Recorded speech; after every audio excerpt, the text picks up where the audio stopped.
If you do go on to enjoy today's video, do me a favor and hit that like button and of course subscribe to the channel for more daily content. And if you need any coins for Ultimate Team to get a head start on the game, head to the link in the description. Use the code TVM for a discount at checkout. What is going on, guys? TVM here. Welcome back to a brand new video. And today we have the 89 rated base icon, Johan Cruyff. He is a very expensive fella. 2.5 to 3 million coins depending on your platform, and if you're on PC you need to throw down another 400,000 coins on top of that, which is absolutely crazy. Funnily enough, that is the platform we're reviewing him on today. This was my co-op partners icon pack. If you missed it, feel free. I mean, I'm telling you what it is, so a bit pointless, but if you actually want to see him come out for the pack, then watch yesterday's 6 PM video.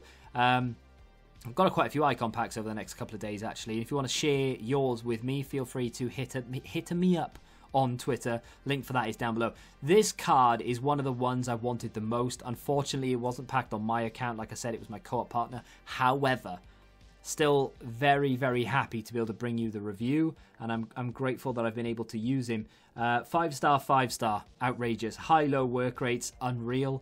And, of course, a lean body type. 5'11". Just outrageous. I mean, what a card. You can understand, maybe, hopefully, why he's expensive as he is. I mean, that's just the base icon.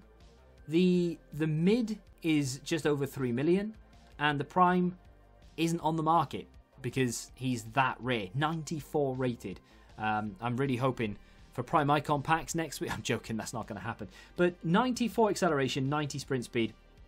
He's got some very good dribbling stats. There is one stat that is not great in his dribbling. That is, of course, the balance. Only 78. But even the best don't have very good balance. We're looking at the likes of Ronaldo. But 95 agility, 90 reactions, 94 ball control, 92 dribbling.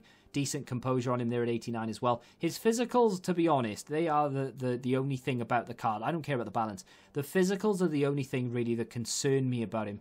You spend 2.5 to 3 million coins on a card. The last thing you expect is to have to bring this guy off in the 70th or even the 80th minute because he's out of stamina. But that is unfortunately something that you encounter when it comes to this Cruyff card. Is that a deal breaker and a reason not to buy it? Absolutely not. But we will talk about that a little bit more as the video progresses. So, good short passing, 86. Definitely could be better, but it's good enough the way it is. Vision is 88. And of course, with his finishing being 89, positioning being 88, it's very good. I mean, you can do some damage with this card. In terms of a chem style, I mean, whatever you do, it really, I mean, you could leave a basic on him. You really could. And it turns him into a 93 rated cam, which is roughly where he was being played. You could easily play him as a striker. Not that I would suggest the hunter, but if you, I don't know. Well, I don't know what I would suggest if you do want to use him as a striker. Maybe a hunter, maybe a finisher. Maybe a marksman or a hawk or whatever. It doesn't matter. Wherever you play him, it really doesn't matter where you what chem style you use because you're going to get a little bit more out of him. I suppose a Deadeye isn't terrible. Bump up that short passing. As a cam, I like that, you know. You don't need any more pace on him. The dribbling is fine the way it is. A Deadeye gives him 99 short passing, 98 vision, and then has 98 positioning, 99 finishing, 95 shot power, because that's gone up by 15. And then 93 long shots, turns him into a 95 rated cam. There would be absolutely no need for you to upgrade this card for the rest of the game. You know, normally people say, oh, you're fine up until team of the season. Even then, ignore every card that comes out in this position because you're not going to need to upgrade him. The stamina, it's the second time we've come to it already in what is an 8-minute video, and we're about 4 minutes in. The stamina is the only reason you'll ever want to maybe replace him. However, that gives you the option then to go and put a quote-unquote super sub on the bench. In my opinion, you should always have 3 or 4 players you can bring off the bench that are good enough to be in your starting 11. Now, not everyone is going to be in the same boat and not everyone's going to be privileged enough to be able to do that, but you should be looking to maybe put players on your bench that are a little bit overpowered, maybe a little bit broken, or just very good for sort of short, sharp bursts. You know, your Adama Traores, they're not very high rated. I wouldn't necessarily start Adama Traore, but if you were to bring him on for 10-15 minutes, he could 100% replace a 90 rated card, because all you need is just that pace, just against tired legs. So I wouldn't worry too much about the stamina. It is very irritating. It is definitely something to note down, and we've mentioned it enough by now.